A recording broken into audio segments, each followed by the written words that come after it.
2004 Nissan 350Z Touring Edition. Remember when Nissan was good in the aughts? Pepper Ridge Farms remembers.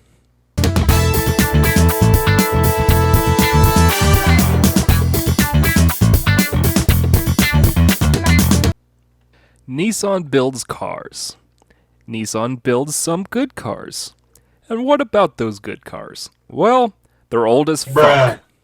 And that's the problem with Nissan today. While their boring commuter models get replacements and necessary updates on the constant, their enthusiast offerings have, well, languished for over a decade. The 350Z came out when Nissan was facing tons of growth and exciting new products. They entered the traditional full-size truck and SUV markets in 2004, and a year later would introduce a mid-size truck and SUV aimed squarely at Toyota's and Ford's dominance in those markets.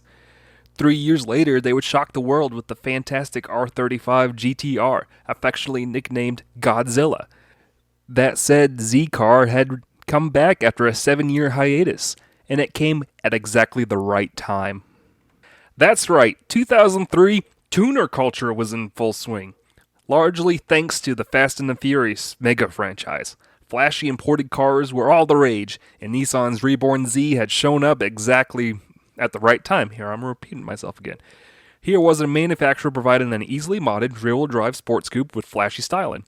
Hell, the kids love stereos, and there's a Bose system with an 8-inch sub right behind the driver. Factory.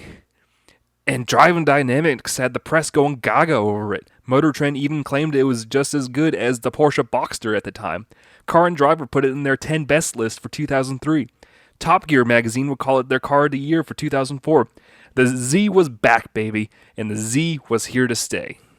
The 350Z, known internally as the Z33, was the result after a complete redesign during the development process. The original 240Z concept from 1998 featured styling inspired by the original 240Z, but the higher-ups didn't like the retro design. They also felt the original power plant of the concept, the fabled KA24DE 4-cylinder, was just too underpowered now for such a car. This led to the engineers and the designers going back to the drawing board, quite literally. Eventually, we got the Z of the 21st century, an almost Porsche-esque shape that throws out the hard lines and bloated shape of the 300ZX and leaves them firmly in the 90s. A Roadster would also be introduced in 2004. Nissan, of all companies, had the automotive world on its side with this radical styling at the time. You can't deny that this is a 350Z, and its shape would carry on to its replacement in 2009, the 370Z. As mentioned before, the 350Z had built upon the foundation of being easily customizable, and this one is no exception. The owner had found this now 15-year-old car a couple years ago with only 33,000 miles on it. Apparently, an older gentleman in Pittsburgh had owned it and only took it out a few times out of the year. A fine specimen to start out with.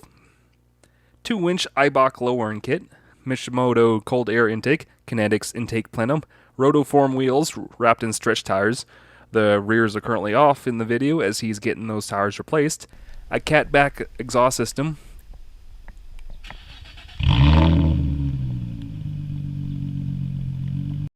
And stickers galore.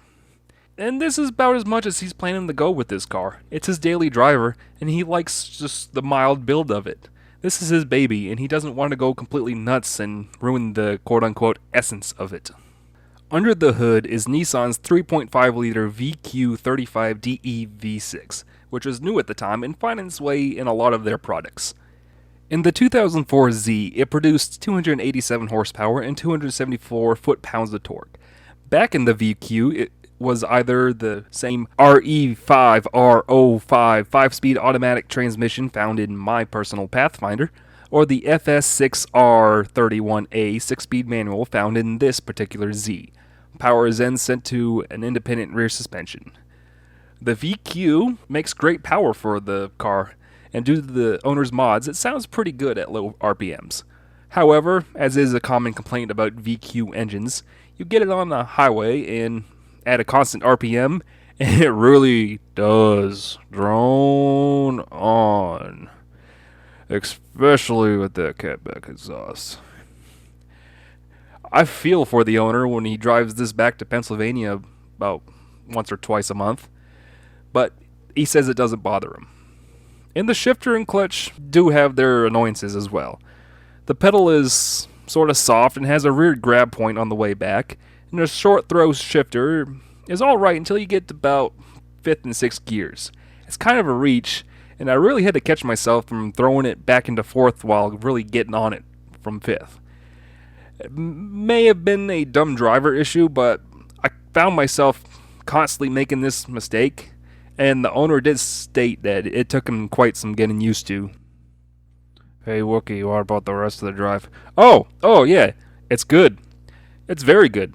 I haven't driven many quote-unquote sports cars on this show, so comparing it to the Acura RSX and the Pontiac Solstice, this stands well above both. Especially the Pontiac, which was more of a comparison you should make with this car.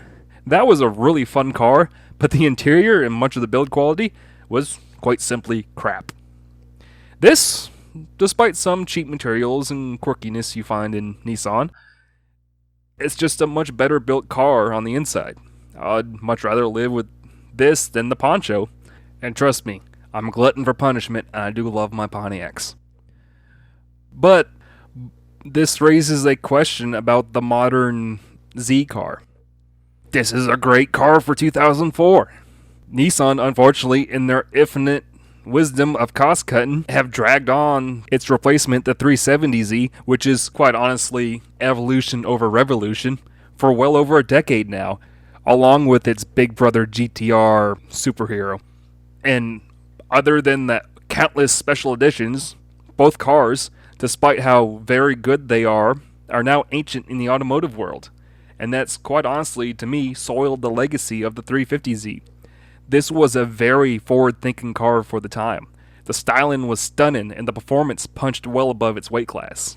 Like I said, the 370 is just an evolution over the 350, and now people think of it as just an old car they sell today, rather than the head-turner of the early 2000s that this 350 was. And once again, that raises the problems with Nissan's lineup. For whatever reason, we get two Rogues now, especially one that was pretty much been very unchanged since the mid-2000s. The Frontier was a fantastic mid-sized truck in 2005. Unfortunately, they still sell pretty much the same exact truck today. And with the Z car and the GTR being slightly updated versions of themselves, Nissan's no longer exciting. They're like the GM of Japan now. And as someone who's always kind of liked Nissan's choice of being the quirkiest of the major Japanese manufacturers, this just kind of makes me sad. They're no longer interested. They're just and brand. To me, the current Z car is kind of like the new metal at the time when the original 350Z first came out. Just bloated, slightly updated since its start, and at that point, everyone had gotten tired of the shtick. And honestly, that's probably the best way to end this video. Thank you for watching another episode of Wookie Drives. I would like to thank Tyler of Mooresville, North Carolina for use of your 350Z in the video. If you have a car in the Statesville/Charlotte area that you would like to contribute to the show, go ahead and message the official Facebook page at facebook.com/WookieDrives or DM me on Twitter at WookieAutomotv. Be sure to follow on both of those pages for channel updates and just overall random banter. And be sure not to miss a single episode of Wookie Drives by hitting that sub button! Anyways, thank you once again for watching, and have a good one.